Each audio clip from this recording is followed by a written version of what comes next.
এই ফেসবুক প্ল্যাটফর্মে আমরা সবাই এসেছি। অনেকে হয়তো অনেক আশা নিয়ে এসেছি, অনেক বাসনা নিয়ে এসেছি যে আমরা ফেসবুক থেকে ভালো কিছু করব। হয় অনেক আছে সুনাম অর্জন করতে চায়, অনেক ভাইরাল হতে চায়, আবার অনেক আছে ফেসবুক থেকে ইনকাম করে পরিবার পরিজনকে নিয়ে সুখে থাকতে চায়। বিভিন্ন মানুষের বিভিন্ন ধরনের আশা আকাঙ্ক্ষা নিয়েই এই ফেসবুক প্ল্যাটফর্মে এসেছে। তবে আমি এসেছি, আমি যদি ভাবি যে আমি আমার একাই সবকিছু করতে পারবো, না, হবে না। আমি একা যদি আমি ভিডিও করে ভিডিও ছাড়ি, আর সেই ভিডিও যদি আমার শ্রোতাগণ না দেখে, অডিয়েন্সরা না দেখে, তো আমার ভিডিও ছাড়ার কি লাভ?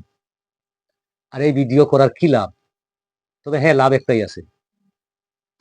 ফেসবুক প্ল্যাটফর্মে যখন এসেছি, আর যদি কেউ ভালো পাক বা নাই পাক, কিন্তু ফেসবুক মেটা ওরা তো ভালো পাবে, ওরা তো দিবে, ওদের কোম্পানি যখন এসেছে ওরা দেখবে।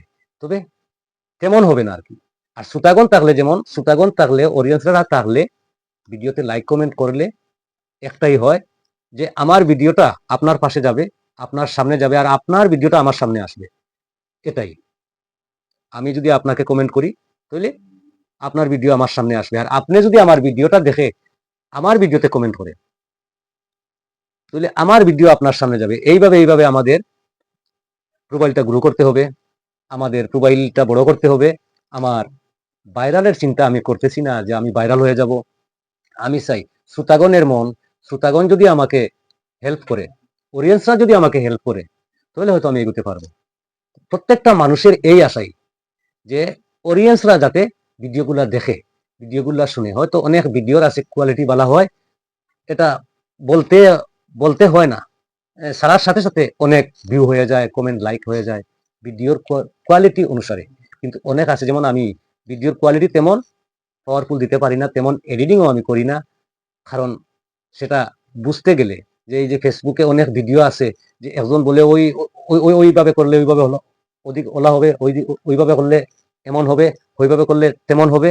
এটা করতে গিয়ে বিভিন্ন জনের মতো বিনিময়ে গেলেই আইডিটা আরো নষ্ট হয়ে যায়। কারণ সব সেটিং যদি ঠিকঠাক না করতে পারে, ওদের ভিডিও অনুসারে দেখে, তাহলে আইডিটা নষ্ট হয়ে যায়, অনেক ক্ষতি এসে যায়। তাই আমি আমার সরল সোজা মনে যা আমার ক্ষুদ্র জ্ঞানে ধরে আমি তাই ভাবেই কাজ করি। তো একটা জিনিস, আমার সামনে যার ভিডিওই আসে, যার ছবিই আসে, আমি আর না হলেও ছবিতে একটা ভিড় দিয়ে যাই, ভিডিওতে দেখে পুরা ভিডিওটা দেখার চেষ্টা করি। প্রায় সময় আমি পুরাটা ভিডিও দেখার চেষ্টা করি। যদি ফেসবুক মেটা এগুলা ধরতে পারে, তো অবশ্যই ফেসবুক মেটা দেখতেছে আমি কার ভিডিও দেখতেছি বা না দেখতেছি, দেখে কমেন্ট করি বা না দেখে কমেন্ট করি, সেটা ফেসবুকে রোবাটে ধরতে পারতেছে। ফেসবুক মেটা এটা বুঝতে পারতেছে। তারাই জানে, যখন তারাই সব কিছু জানে, তারা যখন তাদের হাতে চাবিকাঠি, তারাই সব কিছু জানে। কিন্তু আমি ভিডিও সারলাম, আমার ভিডিও আপনি পুরা দেখলেন, আমার অডিয়েন্সে পুরা দেখলে কি না দেখলেন, দেখে কমেন্ট করলেন কি না দেখে কমেন্ট করলেন, সেটা আমার বুঝার বিষয় নাই বা আমার বুঝার সাধ্যও নেই। কিন্তু আমি এটা গ্যারান্টি দিতে পারি, আমি যার ভিডিও আমার সামনে আসে, আমি প্রত্যেকটা ভিডিও পুরাটা ভিডিও দেখার পরে আমি কমেন্ট করি, লাইক করি।